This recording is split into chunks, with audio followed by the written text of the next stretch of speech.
Olá pessoal, bom dia, boa tarde, boa noite, dependendo aí de quando vocês estejam assistindo esta aula. Prazer, meu nome é Josias, como vocês já sabem, eu sou professor de Sociologia e também de Artes. Hoje a gente vai começar a nossa primeira aula de Artes.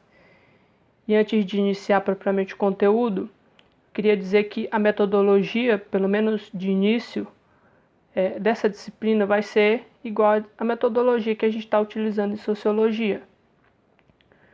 Que em toda aula a gente vai ter uma pequena atividade que vai contar como nota e como presença. Bem, então, eu acredito que vocês já tenham abordado também o capítulo 1 do livro de vocês, mas como eu falei também em Sociologia, a gente vai abordar de forma rápida esses primeiros capítulos, pelo menos os primeiros 2 capítulos, aí depois a gente aborda de forma mais devagar os outros. Então hoje a gente vai abordar o capítulo 1 do módulo 1 do livro de artes. E esse capítulo vai tratar da renovação cultural e artística que ocorreu na segunda metade do século XIX. Nessa aula, portanto, a gente vai abordar mais especificamente o expressionismo, que foi o principal movimento aí que surgiu com essa renovação cultural que a gente vai tratar, bem como as suas características e as causas do seu surgimento. Bora lá. Para entender o surgimento do expressionismo e aí essa revolução artística que vai ocorrer não só no campo das obras de artes, mas também na música, na arquitetura, enfim, todos esses aspectos o livro de vocês vai tratar.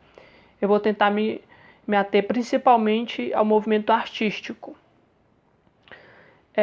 Para entender toda essa revolução, a gente tem que entender os acontecimentos ali da Europa durante o século XVIII e o século XIX. Tem a Revolução Industrial ali no século XVIII, que com ela começa a se expandir de forma muito rápida as cidades, porque acontece uma industrialização, acontece uma busca por empregos, e aí as cidades começam a crescer de forma substancial, de forma que na segunda metade do século XIX, a maioria da população já vai ser nas cidades do que no campo. Diferente de anteriormente, que a maioria das pessoas moravam no campo porque elas necessitavam muito da terra. E agora com a industrialização e o melhoramento das técnicas agrícolas, menos pessoas vão precisar trabalhar no campo e aí essas pessoas estão indo para a cidade. Então, só imaginar aí a confusão que dá nessas cidades e aí todos os problemas advindos daí. Outro acontecimento também do século XVIII é a Revolução Francesa.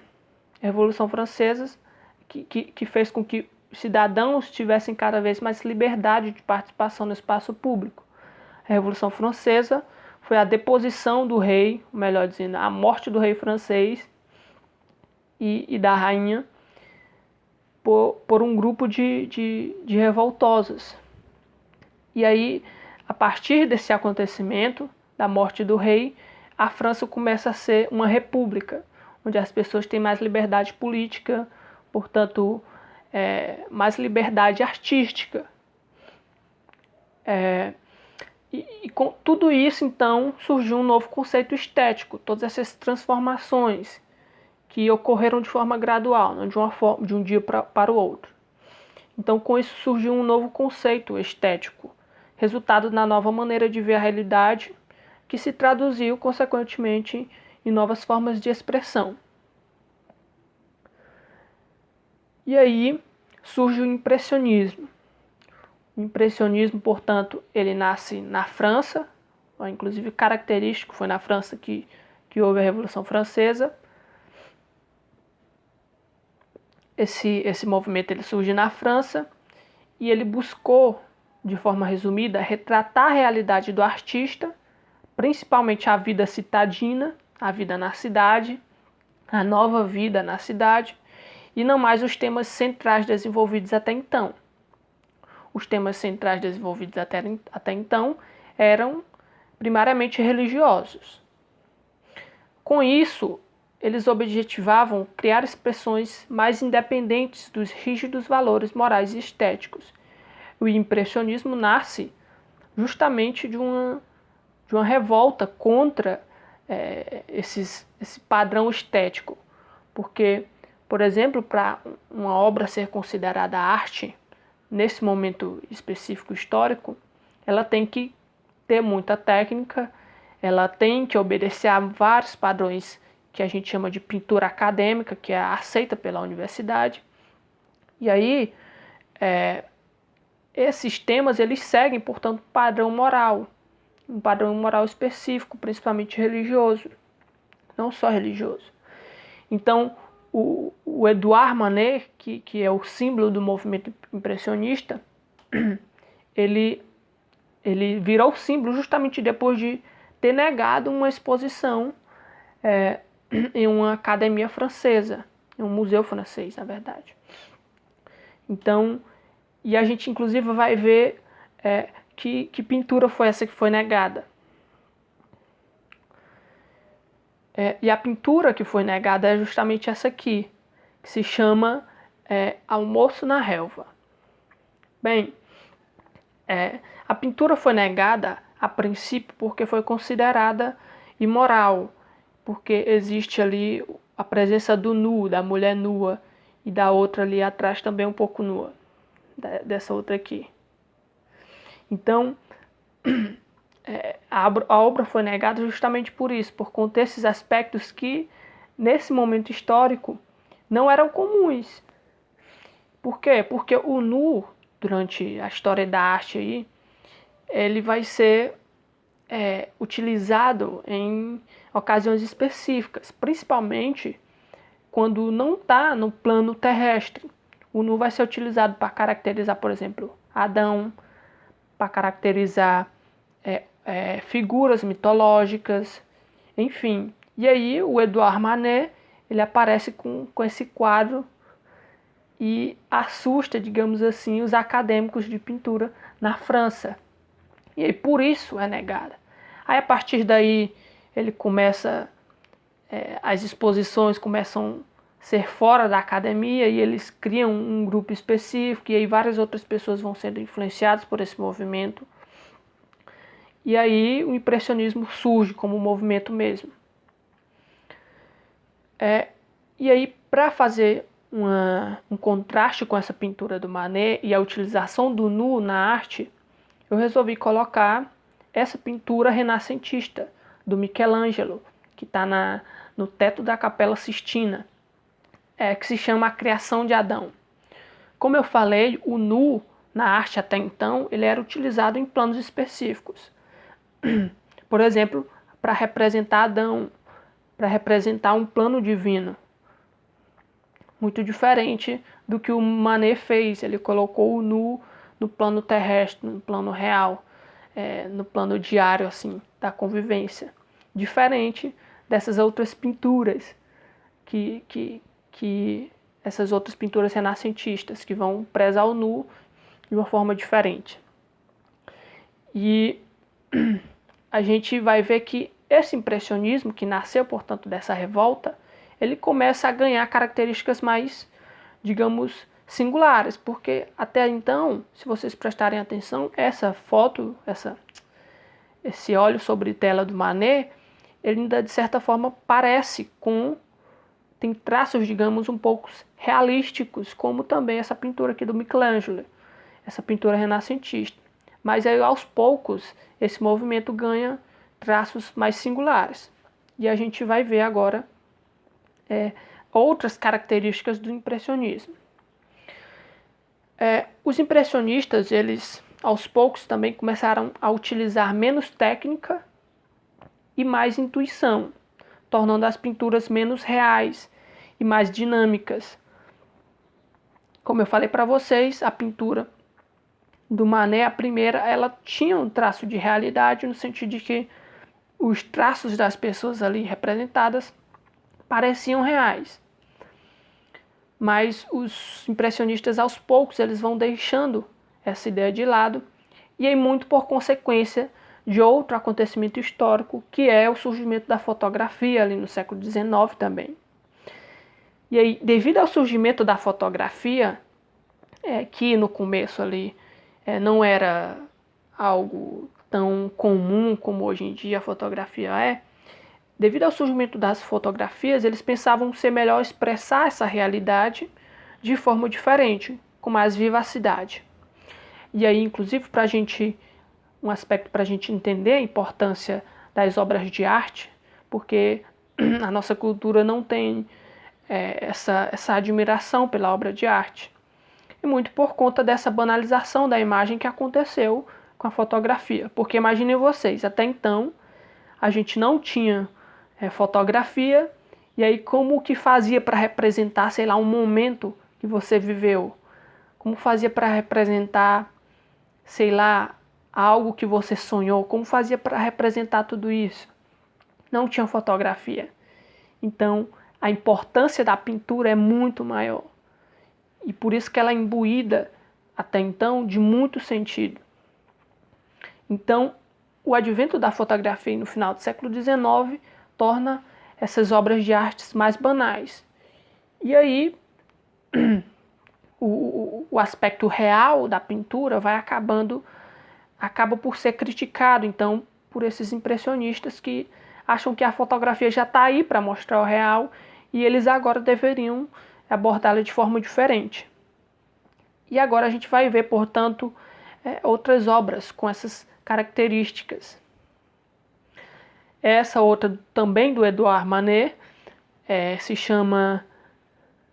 Está em francês, eu não vou conseguir pronunciar, mas se vocês perceberem já tem um aspecto muito diferente daquela primeira obra dele. E muito mais ainda daquela obra de Michelangelo que eu mostrei, a criação de Adão. E por quê? Porque a pintura agora ela perde o traço real e aí ela é constituída, digamos assim, não mais... ela é constituída, na verdade, por pequenos, digamos, pequenas pinceladas. Ela não é mais constituída de uma forma realística. São várias pinceladas, várias sobreposições de cores que tornam a pintura dessa forma, mais diferente, mais vivaz. E aí, essa cor vivaz, essa cor mais forte, ela também é consequência da Revolução Industrial, que aí permitiu, com essas novas tecnologias, criar aí cores e pigmentos mais altivos, mais fortes, enfim. E essa é uma das características do impressionismo. O fato de que o pintor ele não vai mais retratar a realidade com tanta técnica. Mas se a gente for pensar, exige muita técnica. Essa pintura, por exemplo, do Edouard Manet, exige técnica, exige conhecimento, mas muito menos do que, por exemplo, aqui eu mostrei para vocês do Michelangelo. Bem, essa é uma das pinturas. Vou mostrar outra pintura que também de outro ator renascentista, o Pierre Auguste. Então, essa foto mostra bem isso. Existe uma super sobreposição de pigmentos que dá para a gente essa ideia de uma cor mais vivaz, uma cor diferente e até uma confusão de cores. Porque são muitas cores sobrepostas, a gente fica um pouco confuso sobre qual é a cor do paletó, por exemplo, da menina que está sendo representada. Então, essas são basicamente as características que nós chamamos de impressionismo.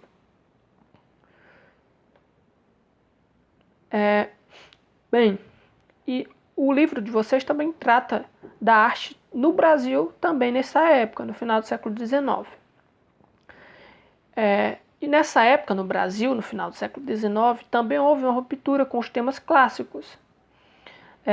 E nesse momento, as pinturas históricas elas se faziam muito presentes, especialmente as que retratavam os acontecimentos recentes da história do Brasil.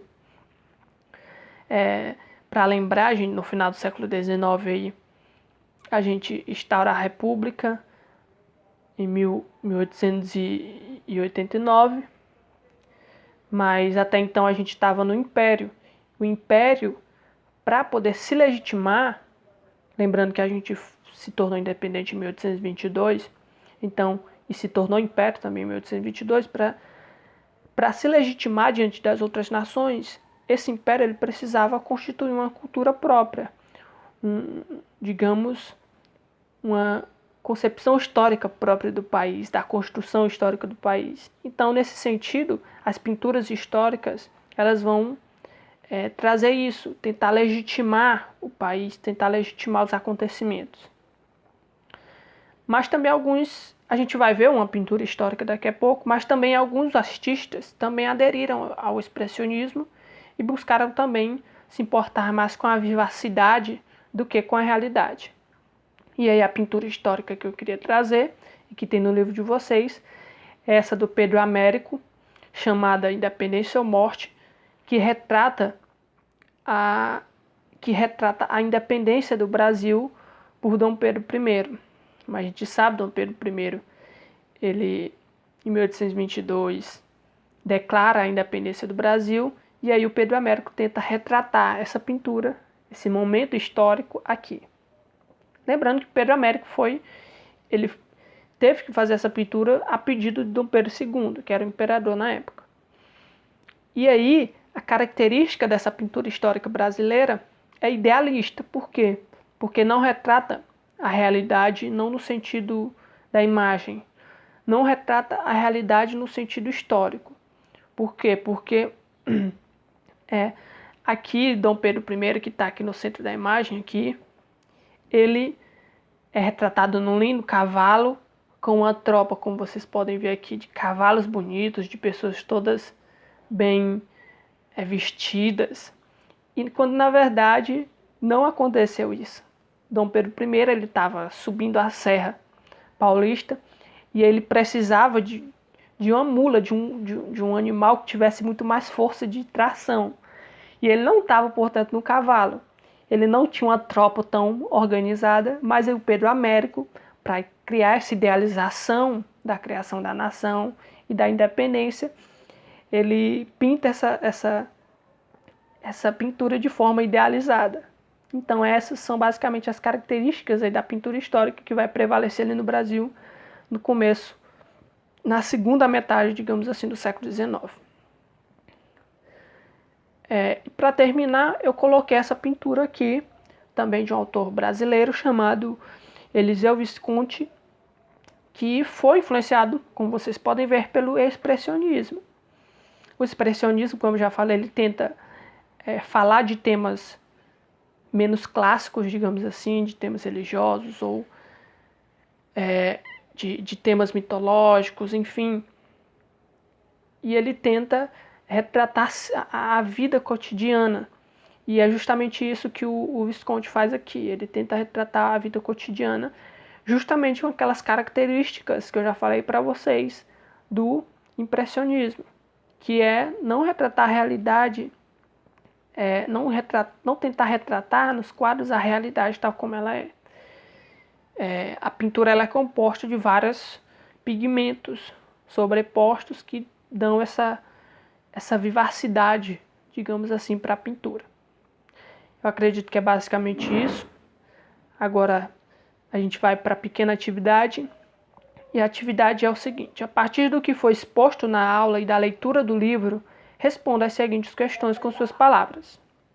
Primeiro, que acontecimentos corroboraram para o surgimento do impressionismo? A gente viu aqui quais foram os acontecimentos. Quais elementos caracterizam o expressionismo nas pinturas? A gente viu aqui vários elementos que caracterizam o impressionismo. E, por último, o que caracteriza a pintura histórica brasileira e qual o seu principal representante. A gente viu aqui qual é o representante principal, a gente viu uma pintura dele. E o que caracteriza essa pintura histórica brasileira do final do século XIX? A gente também falou isso de forma bem resumida. Vocês não precisam fazer algo muito grande, também pode ser de forma resumida. Eu acredito que é isso. Bons estudos. Lembrando que na descrição sempre vou deixar outros links para que vocês tenham, digamos, outros meios de também conhecer alguns argumentos que eu coloquei aqui e que foram expostos na aula. É isso, pessoal. Bons estudos e até a próxima aula.